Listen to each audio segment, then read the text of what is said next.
Once upon a time, black soil meant poverty. To the west, it was a place of dust, drought, and desperation, a place to extract, exploit, then forget. For centuries, Burkina Faso, like so many African nations, was reduced to nothing but numbers in an aid ledger. France took its gold, America watched in silence, and the world shed. But one man refused to play the part written for him. He wasn't favored in marble halls. He rose in the dust, in crisis, in fire. His name, Captain Ibrahim Traoré, and his mission is simple: break the chains, reclaim the future. From abandoned villages to military barracks, from whispers of rebellion to headlines of revolution, Traoré's plan is shaking the very pillars of global power. And now, the US and France are watching. But they're no longer in control. So we ask you, what happens when the poorest of the poor start setting their own terms? Stay with us, because this isn't just another story. It's the future our ancestors dreamed of. Subscribe and join us for an Africa that no longer bows its head. The weight of poverty, a nation in chains. For decades, Burkina Faso was a footnote in the world's memory, if it was remembered at all. Landlocked, poor, forgotten. That's how they described it in newspapers. That's how they filed it in diplomatic reports. And that's how they treated it in boardrooms and backdoor meetings across Paris and Washington. But behind every dismissive label was a deeper truth. A nation bound by invisible chains. Gold glistened beneath its soil, yet its people struggled to eat. With more than 70% of its population living in rural areas, most families depended on subsistence farming. When the rains came late, or not at all, hunger came early, and it wasn't just nature. France, the former colonial power, still controlled vast sectors of the economy, especially uranium and gold extraction. Through shady contracts and foreign intermediaries, millions flowed out of the country while villages remained in darkness. The CFA franc, still tied to the French treasury, meant Burkina Faso couldn't print or control its own currency. Every loan had conditions. Every grant came with instructions. Every military base came with a price. By 2021, over 40% of the national budget depended on foreign aid. Hospitals were understaffed, schools were underfunded, and roads were more pothole than pavement. Yet billions had been taken in gold exports alone. Burkina Faso was, in every sense, rich in resources but poor in control. And poverty was only part of the problem. Terror groups armed with weapons that suspiciously mirrored those used in Western conflicts began sweeping through the north. Villages burned, markets emptied, young men disappeared into militant camps or across borders. The government, under foreign-trained leadership, begged for help. The West responded with troops, drones, and deals. But the violence grew, and the people began to whisper, maybe we are not meant to be saved. Maybe we are meant to serve. That was the moment a young captain, barely in his 30s, stood up. He didn't bring a speech. He brought a storm. His name, Captain Ibrahim Traoré, and he did not ask for permission. In his first address as leader, he said, "We shall write our own rules. We shall reclaim what is ours, not with hate, but with history." That quote rippled through the diaspora. Elders in Harlem nodded slowly. Teachers in Accra wept silently. Youth in Lagos whispered, "Did you hear that?" Captain Ibrahim's latest news wasn't about another coup. It was about courage. Traoré didn't promise riches. He promised dignity. He didn't declare war. He declared freedom. But every declaration came with a cost. And the powers that once ignored Burkina Faso were now watching nervously. Because when the forgotten awaken, the comfortable get uncomfortable. And that's exactly what was happening. One soldier, one vision. The rise of Traoré. Ibrahim Traoré was not born into power. He was born into resistance. Born in 1988, in the dusty village of Bondokui. He grew up watching mothers fetch water from cracked wells, fathers carry sacks of millet across barren fields, and children fall asleep to the sound of distant gunfire. He didn't dream of politics. He dreamed of peace. But peace in Burkina Faso was a luxury. And so, he chose the uniform not for status, but for service. Traoré joined the army. trained in tactical units, and earned the trust of his fellow soldiers not with medals, but with principle. When political chaos shook the nation in 2022, when foreign hands tried once again to place their chosen men in charge, the people did something unexpected. They turned to the young captain, not because he was rich, not because he was loud, but because he listened and because he dared. Traoré didn't hold press conferences. He held the line. He didn't seek applause. He sought accountability. And when he took leadership, he didn't smile for cameras. He tore down the illusions. His first order of business: France must go. Within weeks, French troops were asked to leave. Their bases emptied, their flags lowered, their media banned. "We are not a colony," he declared. "We are a nation with memory." That memory ran deep through generations of Burkinabe who still recalled Thomas Sankara, the revolutionary leader assassinated under suspicious circumstances in 1987. Sankara had spoken of self-reliance, pride, and sovereignty. He had nationalized resources, rejected IMF debt, and inspired millions. But he was silenced, and the dream buried. Until now, Traoré didn't resurrect Sankara's speeches. He revived his spirit. He rejected foreign military aid wrapped in conditions. He paused exploitative mining contracts. He walked through markets, barefoot, to meet elders. He sat with mothers of fallen soldiers, not for cameras, but for comfort. Western media labeled him a populist, a military strongman, a threat to democracy. But to the people of Burkina Faso and to black communities across the world, he was something else. He was a mirror reflecting back the question: what if we stopped waiting to be saved? What if we started building without permission? Burkina Faso latest news was no longer about terror attacks and poverty stats. It was about freedom zones in rural areas where villages built their own water systems. It was about local schools reopening, funded not by France, but by Burkinabe farmers pooling resources. It was about solar panels glinting in the sun in a country once kept in the dark. And above all, it was about voice. Traoré's speeches weren't grand. They were grounded, simple, honest. If we fall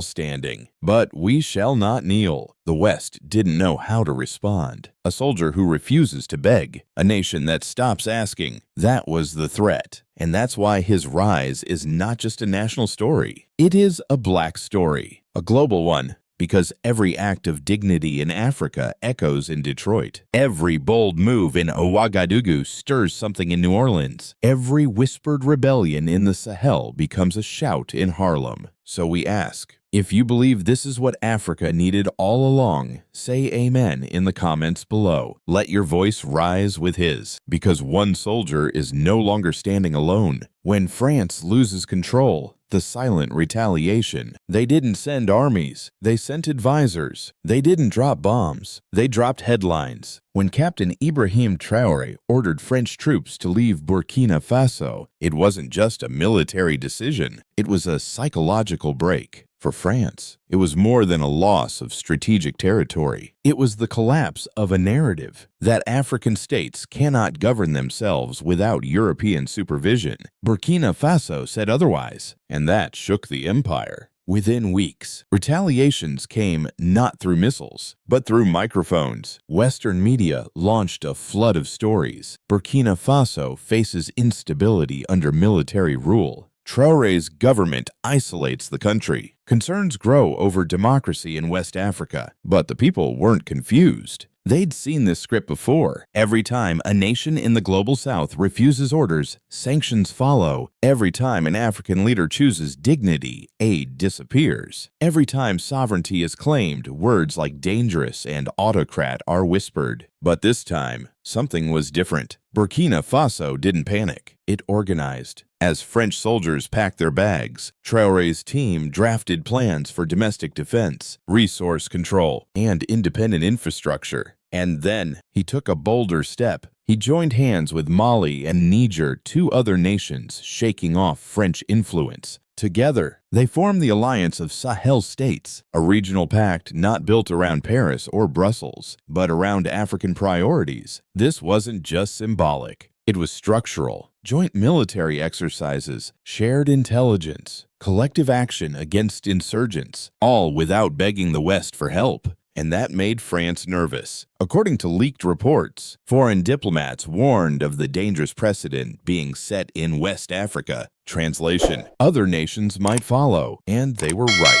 Whispers of similar moves came from Chad, from Guinea, even from Senegal. The more Traoré stood his ground, the more the continent leaned in. That's when the pressure turned covert. Mysterious NGO-funded media outlets began airing stories of corruption in Ouagadougou. Anonymous blogs painted Traoré as a tyrant. Social media bots flooded platforms with fear-mongering about coups and collapse. The goal wasn't to fight him, it was to weaken trust. But Traoré didn't flinch. He gave a public address. "We are not angry, we are awake. And once awake, no man returns to sleep." Those words became graffiti on walls, a whisper in market stalls, a rhythm in schoolyards. Because while France lost control, Burkina Faso found itself. Captain Ibrahim's latest news wasn't about military parades. It was about solar fields rising where tanks once stood, about women's cooperatives opening in towns once silenced, about young engineers designing solutions for African problems without Parisian permission. This is not about hatred of France. It's about the end of dependency. And like all endings, it comes with resistance, but also renewal, because now the world must face a truth long buried. When a colonized nation stops playing the part, it changes the whole play. And France is no longer the director. From survival to sovereignty,